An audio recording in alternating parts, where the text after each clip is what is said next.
All the funds go to the qualified intermediary, and then we just basically replace that debt. You can replace that in two ways. You can do your own regular 1031 and go buy a property yourself, and as long as you get $3 million of debt or more on that, that's replaced. You could also do a regular Delaware statutory trust, which typically maybe has, a 60-40 or 35% down payment or 40% down payment. Now you have these special ones that have around 20% down payment, and this is what we call a Delaware zero coupon deal. It's still a 1031. And the reason we do that is because we want to maximize the debt replacement for as little equity as possible, because the solution we're looking for the Delaware is not for necessarily massive cash flow, which is in this scenario, it's really next to zero. All of it's going to paying the debt. Hello, everybody. Welcome to another short episode of the Capital Gains Tax Solutions and Building to Billions podcast. We're here today really diving into how to build capital gains tax exit plans. What are your options? Today's topic are the Delaware Statutory Trust. You may have heard of this as the DST. We like to call that the old 1031 DST, the old blockbuster way of doing things. We're going to compare and contrast that to doing a regular 1031 exchange and or a deferred sales trust. Susan, so what's the question? Why don't you tee it up? I'm here with Susan Trulio on the Capital Gains Tax Solutions team and Dan Palmer. But Susan, why don't you tee up the question and then we'll dive in. Sure. So my question is, when does a Delaware statutory trust come into play versus knowing that the client can truly go through and close on a deferred sale trust? Okay, so yeah, when do we use a deferred sales trust versus a Delaware statutory trust, and how, when does it come into play? So Dan, we'll start with you. So Dan, what are some of the key questions for every deal, and then let's dive into debt and basis and how that applies to the Delaware. Yeah, so when we're first meeting with a potential client, we have to figure out if the deferred sales trust is a vehicle that works in their situation, and so we'll ask them what the sales price of their deal is, what their adjusted basis is, what their debt is, along with other things. But the key thing is you can't defer tax, you can't defer the debt over the basis. So if the debt exceeds their basis, that's taxable. And so we have to come up with a solution to solve that. And the Delaware Statutory Trust, which is a form of a 1031 exchange, is a way that we can, basically solve that debt over basis issue. And the funds are going to go to the QI company, and then part's going to go to the Delaware Statutory Trust, but all the rest of the proceeds are freed up to go into the Deferred Sales Trust and start compounding and growing in their favor and creating truly passive cash flow. So that would be the decision we would make. Most of the time there isn't a debt over basis issue, and we go directly to the Deferred Sales Trust. But if we see that there is a significant debt over basis issue, then we can use the Delaware. There you go. Yeah. So the key here to understand is what is the debt and what is the adjusted basis. And yes, the deferred sales trust cannot defer cap gains tax for any debt that's in excess of the adjusted basis. So let's break it down. Let's say there's a $10 million property sales price, zero basis, and a $3 million debt, right? So that $3 million is the debt over the adjusted basis of zero. Therefore, the deferred sales trust cannot defer that $3 million. That's taxable. So what we need to do is we need to replace the debt. As long as you trade debt into more debt, like on an investment real estate property using a 1031 exchange, and you replace the debt, then you've kind of kicked the can on that debt over adjusted basis. And that's the whole idea. How do I continue to defer the tax of the debt over the adjusted basis? Why I replace the debt? Well, how do I replace the debt? Well, I can't replace debt with the deferred sales trust. It's just the opposite. The deferred sales trust gets you out of debt and gets you, tax deferred liquidity diversification, but it can't solve that debt over adjusted basis. So that's one of the Achilles heel. So this is when we do a bi-fractured 1031 exchange, a partial Delaware 1031 to replace the debt over basis. In this scenario, we'd send all of the capital to a 1031 accommodator. We use our best 1031 exit plan and work with us and the accommodator we work with to make sure you have these options and the expertise in place. All the funds go to the qualified intermediary, and then we just basically replace that debt. You can replace that in two ways. You can do your own regular 1031 and go buy a property yourself, and as long as you get $3 million of debt or more on that, that's replaced. You could also do a regular Delaware statutory trust, which typically maybe has, a a 60-40 or 70, a 35% down payment or 40% down payment. Now you have these special ones that have around 20% down payment. And this is what we call a Delaware zero coupon deal. It's still a 1031. And the reason we do that is because we want to maximize the debt replacement for as little equity as possible, because the solution we're looking for the Delaware is not for necessarily massive cash flow, which it's in this scenario, it's really next to zero. All of it's going to paying the debt. It's really to solve the problem of replacing the debt with as little equity as we possibly can, because A, the debt is out of our name, which is good, and B, that's all we really care about, because otherwise we're going to hit with an ordinary income tax on that debt over adjusted basis. And so really to really simplify it, 10 million. Zero basis, 10 million sales price, zero basis, 3 million debt. I'm going to replace the debt on a Delaware. What's 20% of 3 million? Let's do the math, right? Take 3 million by 20%. That's going to equal about $600,000 of an equity placement. So on my $10 million example, I have about 7 million of proceeds to the 1031. I'm going to take 7 million minus the 600,000.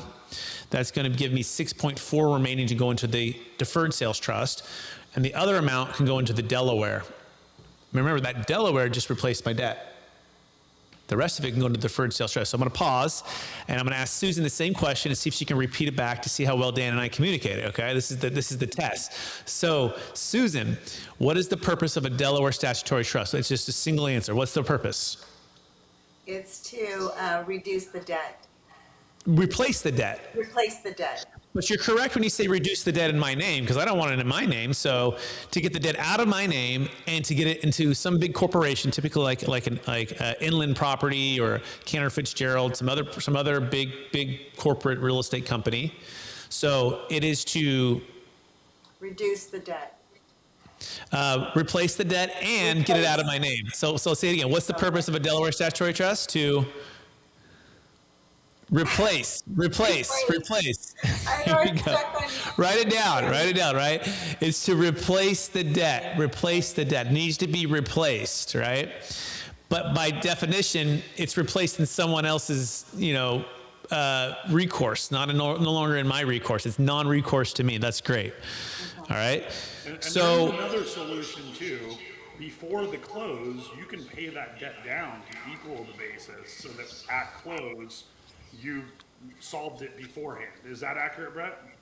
you're absolutely right. But the odds of someone having 3 million liquid just sitting on the sidelines ready to pay down the debt. 3 million. Sometimes it's 75,000 or 50,000, and they don't want to go put their money in a QI company for 45 days and lose all that interest. So hey, I'll just pay it off. I can go directly into the Deferred Sales Trust. Yeah, it's a great point. So yeah, even if it's just a partial pay down, here's the key: it needs to be paid down before the close of escrow. It can't be paid at closing. So like a month before closing, you call the bank and be like, hey, I'm making an extra $1 million pay down. That's a good thing. That's a good thing to now the next piece of it. Now let's talk about that, Dan. Now let's walk through that though. Would you rather take $1 million that's already been taxed, that's sitting liquid in your account or in other places, to use that to pay down, so now there's only $2 million, versus sending no pay down, putting all $3 million and only having to put $600,000 as a down payment? So now I have an extra $400 over here, right? So think about that, right? So that's the other trade. That's the other trade there, right? Because one of them, it's going to take 600 of my equity. The other one's going to take $1 million of my equity over here. So in my mind, 9 out of 10 times, I'm probably going to be like, I like to have the $1 million outside of all of this stuff. It's not in a Deferred Sales Trust. It's not in a Delaware Statutory Trust. And I got an extra 400 is the difference, is the trade. So we're always looking at opportunity cost, right? What is the trade that I'm making for these things? By the way, what's the other trade of this 80-20, or 20% down payment, 80% loan deal? Well, the other trade is the zero coupon. Zero coupon means there's no cash flow to you for a long time. Why is that? Well, because the bank has negotiated with the buyer to give this higher loan to value and typically pretty low interest rate too, knowing that all of the cash flow from the property is going to go back to paying them back. In other words, the investors, the passive investors, get no cash flow, to them personally year in and year out for a number of years until the debt has been paid off or back.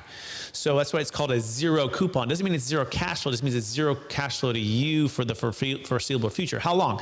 I mean, it could be 5, 10, 15 years. I mean, it just kind of depends on the nature of the deal, the nature of the debt and the pay down. Brett, at the end of those 15 years, when the debt has been paid off, do they just recoup that initial investment at that point, or do they transfer the cash flow to themselves and continue the investment? How does that work at the end game?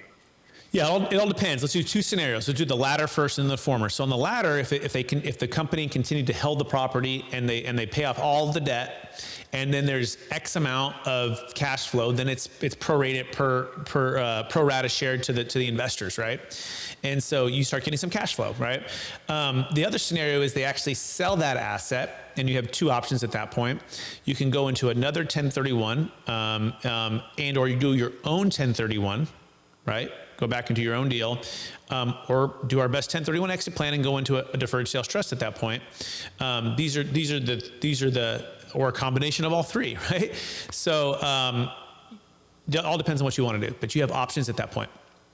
And this is typically for, or relates to investment properties only? Correct. Remember, 1031 only relates to investment properties. That's all it works for now. It used to be businesses, but now it's only investment real estate. So if you're selling a business, it's a great point, Susan.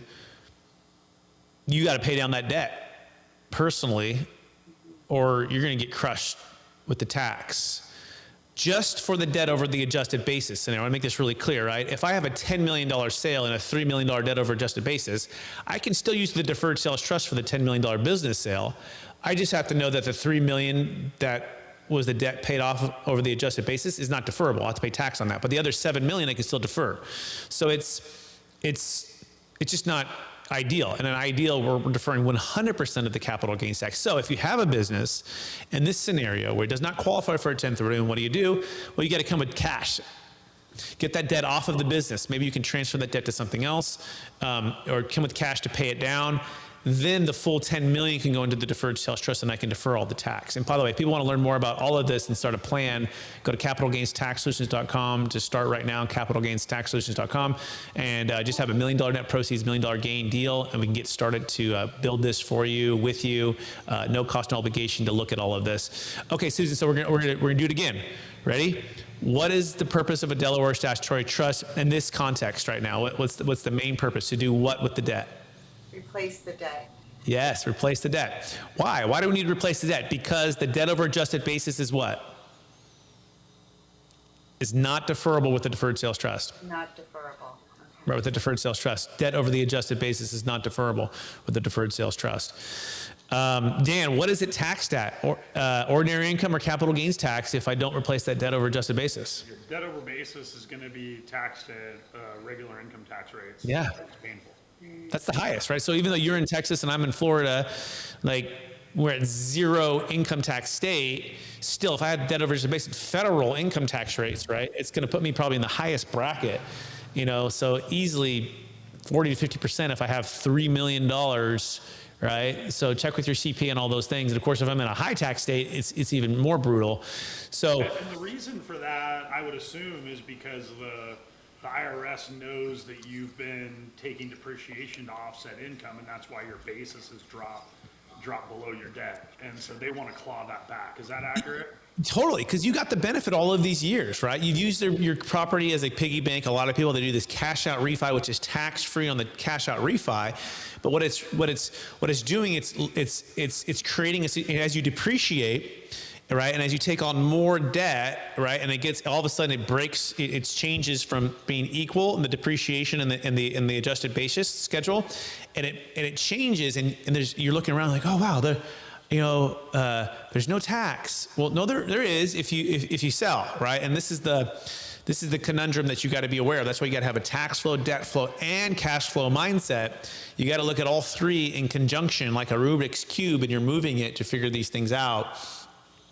So be careful of that, right? Be careful of when you're doing these cash out refis, when you're doing cost seg bonus depreciation sales or schedules for your depreciation, because that's going to accelerate which means it's going to lower your basis, which means if you're selling in the next 1 to 2 or 3 years, it's not a good idea to do this because it's going to recapture unless you could find a great 1031. This is where the 1031 is an advantage because then we can replace that debt, right? And so this is the constant, a Rubik's Cube movement of strategy to work through.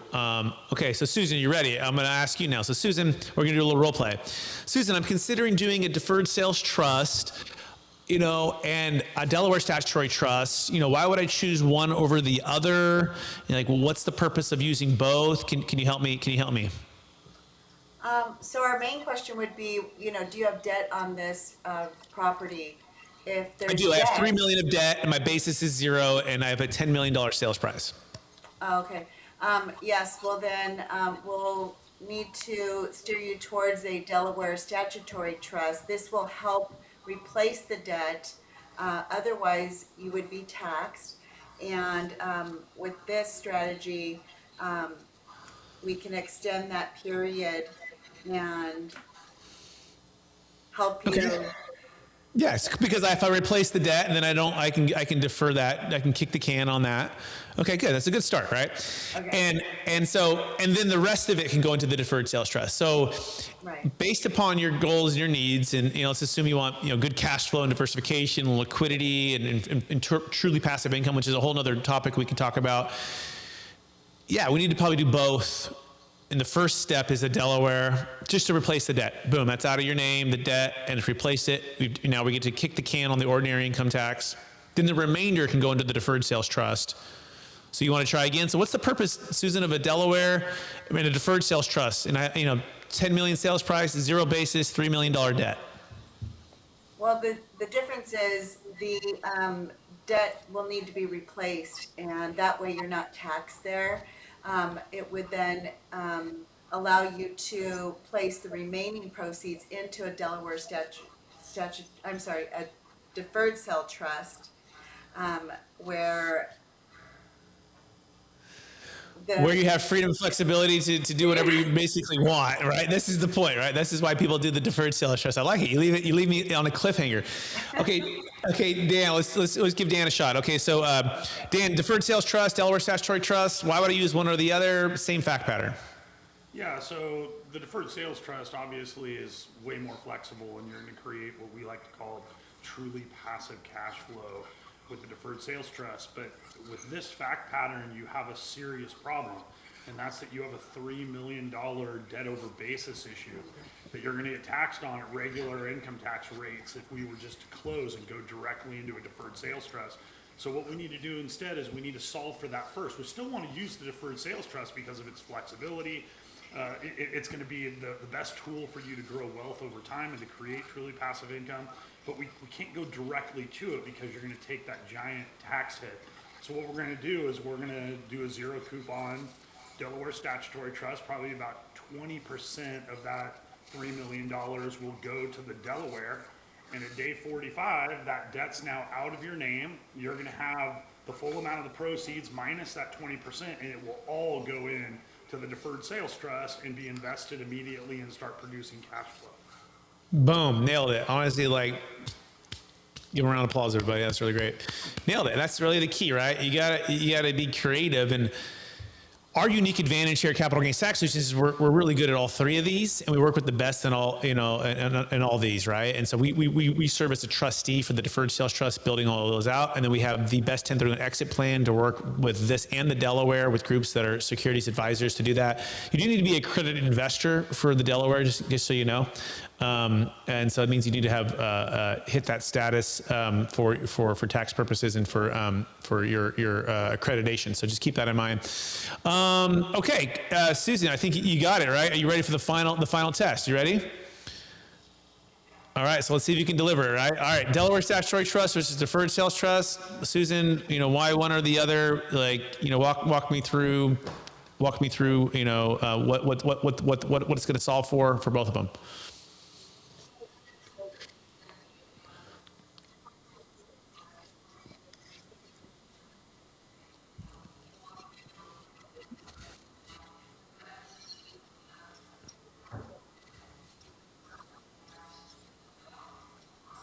in excess of the adjusted basis, right? But if I didn't, if my debt and my adjusted basis was the same, then it doesn't matter if I don't need to use the Delaware anymore, right? So that's a key distinction there, right? My basis was 3 million and my debt was 3 million. I can use it all in the deferred sales trust. I don't ever need a 1031 ever again. Okay, keep going.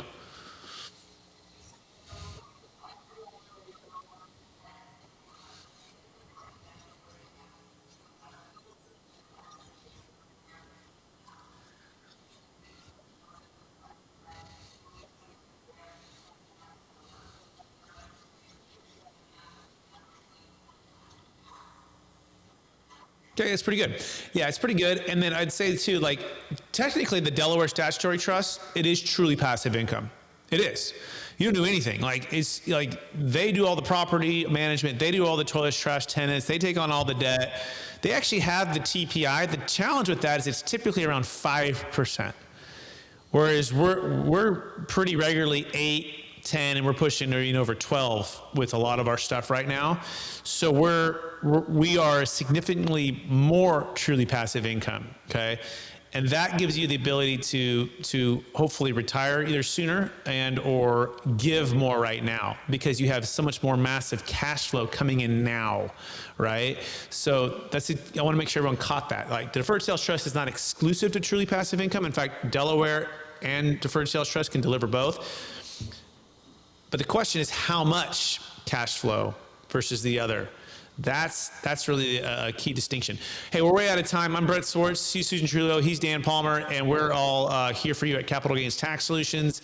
Please go to capitalgainstaxsolutions.com to get started for all of these things. If you have a massive exit for business, Bitcoin, or real estate, and at least $1 million gain, $1 million net proceeds, and check out the book, Building a Capital Gains Tax Exit Plan with Kevin Harrington from Shark Tank. My book, which is cool, and some other really, really smart, cool people as well, like Tony Robbins, CPA, and Don Winter from DLP, and other really amazing people that got in the book with me. I'm so fortunate to be in that book with them, and I appreciate all of you listening or watching out there, and we'll talk to you again real soon. Bye now.